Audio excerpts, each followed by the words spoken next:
Assalamualaikum warahmatullahi wabarakatuh. Saya di sini Tantri Hamdatukang Putri akan melanjutkan mereview dua buku, yaitu buku The History of the Quranic Text dan buku Rekonstruksi Sejarah Al-Quran. Yang pertama saya akan mereview dua bab, yaitu bab kelima dan bab keempat dari buku The History of Quranic Text karya Profesor Dr. M.M. Al-Azami yang terbit pada tahun 2005, yang diterbitkan oleh penerbit Gema Insani bernomor ISBN 9795619375. Saya akan memberikan sedikit ulasan dari bab 5 yang berjudul Rekaman dan Penyusunan Al-Quran. Penyusunan Al-Quran dalam buku ini dibagi menjadi dua periode, yaitu yang pertama periode Mekah, yang kedua periode Madinah.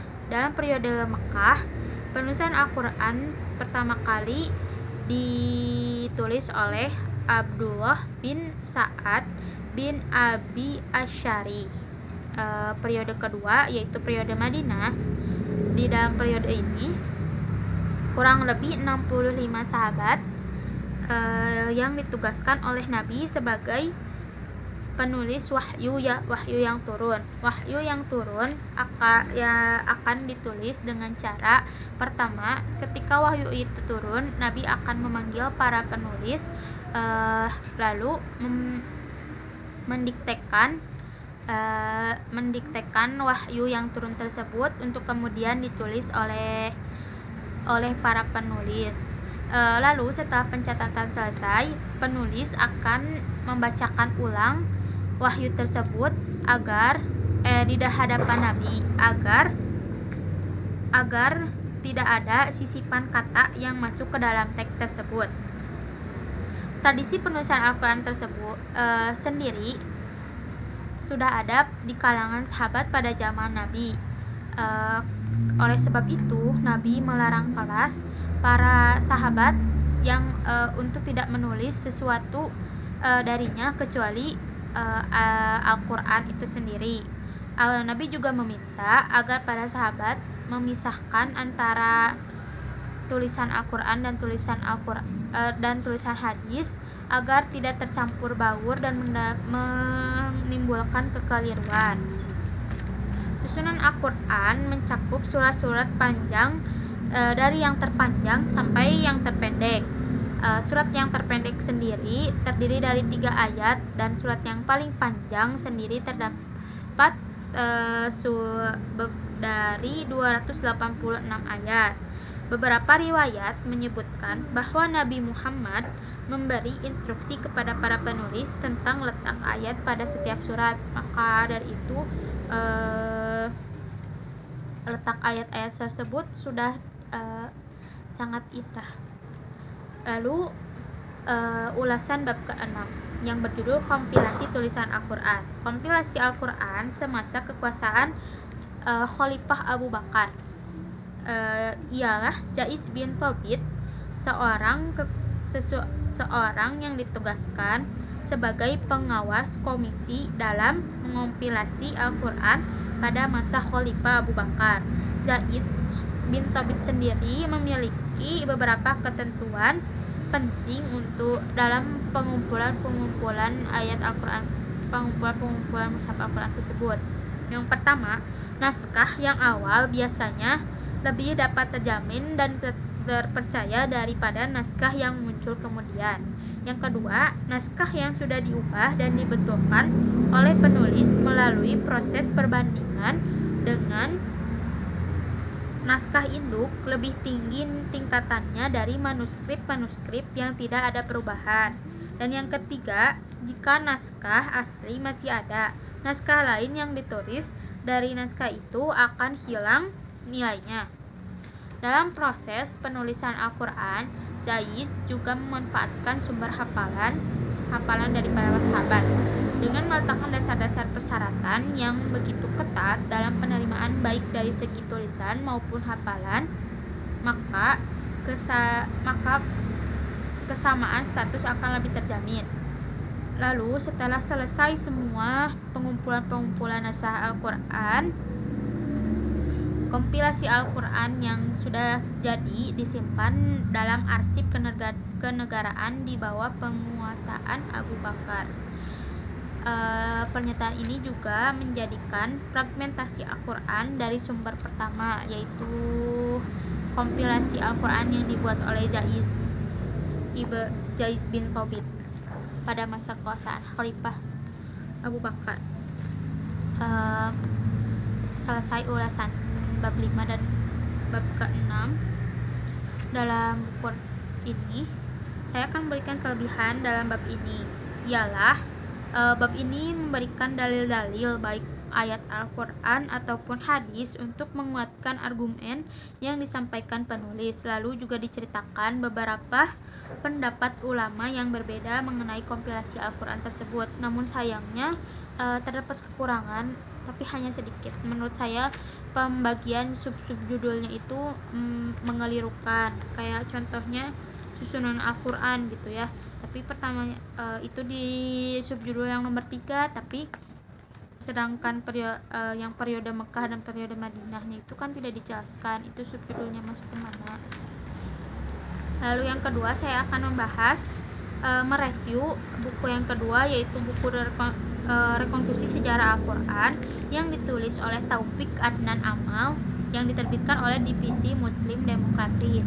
Saya akan sedikit menjelaskan bab 4 dan bab 5 buku ini.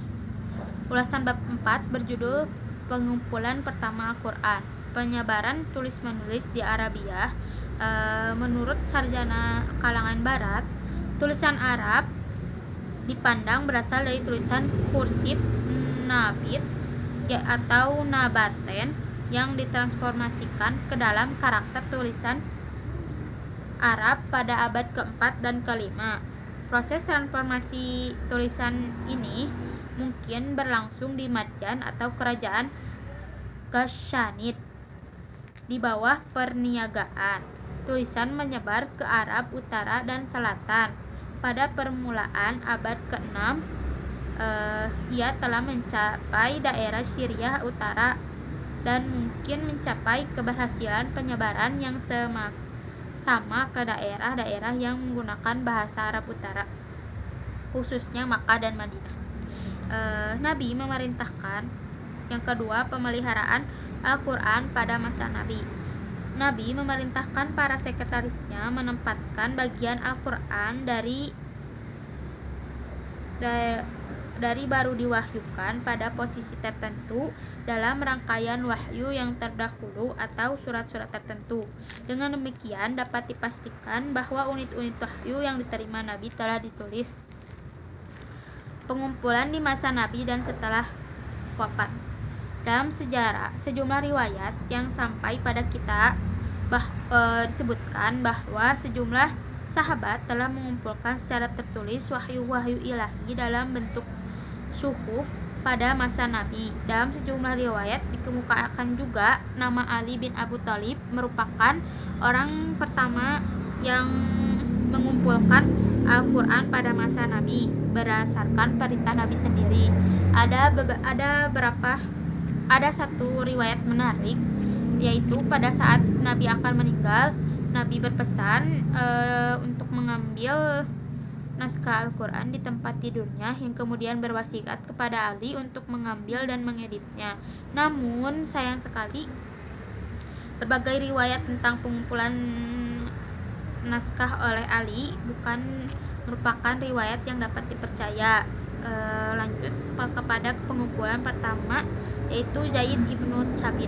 Zaid adalah orang yang ditugaskan oleh Khalifah Abu Bakar untuk mengompilasi Al-Quran atau mengumpulkan naskah Al-Quran yang dijadikan satu menjadi mushaf. Alasan pertama, Khalifah Abu Bakar menugaskan Zaid untuk mengumpulkan Al-Quran, yaitu saat para peperangan yang menewaskan beberapa ratusan dari penghafal Al-Quran. Maka untuk menghitungkan kebingungan itu, atas saran sahabat Nabi, Khalifah Abu Bakar menugaskan Jaiz untuk mengumpulkan naskah-naskah Al-Quran yang nantinya dijadikan menjadi satu mushaf. Bentuk dan kandungan mushaf pra-Utsmani. Bentuknya terbagi menjadi 6, yaitu ada bentuk kriko atau lembaran lontar. Yang kedua ada liqhof atau batu bertulis yang berwarna putih. Yang ketiga ada asib atau pelepah kurma. Yang keempat ada alitaf atau tulang balikat. Yang kelima ada adla, tulang rusuk, dan yang keenam ada adim atau lembaran kulit. Review bab kelima. Ulasan bab kelima yang berjudul beberapa mushaf pra-Utsmani. Mushaf pra-Utsmani ini dibagi ke dalam kedua mushaf, yaitu ada kategori mushaf primer dan mushaf sekunder. Mushaf primer sendiri terdiri dari mushaf Salim Ibnu Ma'ali, ada mushaf Umar bin Ibnu Khattab, ada mushaf Ubay ibnu Ka'ab, ada mushaf Ibnu Mas'ud, ada mushaf Ali bin Abi Thalib, ada mushaf Abu Musa al-Asy'ari, mushaf Asy-Syafah bin Umar, mushaf Zaid ibnu Tsobit, lalu ada mushaf Aisyah binti Abu Bakar, ada mushaf Ummu Salamah, mushaf Abdu Allah ibnu Ammar, mushaf Ibnu Abbas, mushaf Ibnu Al-Zabari, mushaf Ubay ibnu Umair, mushaf Anas bin Mali, dan yang termasuk kepada mushaf sekunder contohnya tidak akan saya sebutkan semua. Saya akan menyebutkan hanya 3, yaitu mushaf Al-Qoma ibnu Qais, mushaf Al-Rabi ibnu Husaim, lalu mushaf Al-Haris ibnu Suwaid. Konten tintas mushaf pra-Utsmani. Bacaan dalam mushaf pra-Utsmani tidak mencapai derajat mutawatir atau masyhur, dan karena itu dalam gagasan otoredaksi Islam bukan merupakan bacaan Al-Quran yang otentik.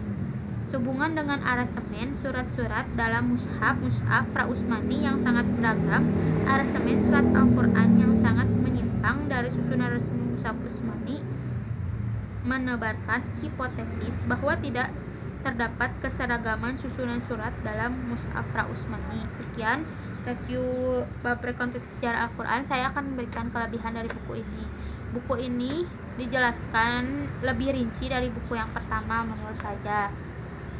Namun sayang penyampaian dari buku ini itu kalimat kata-katanya itu kurang sedikit dipahami oleh masyarakat awam.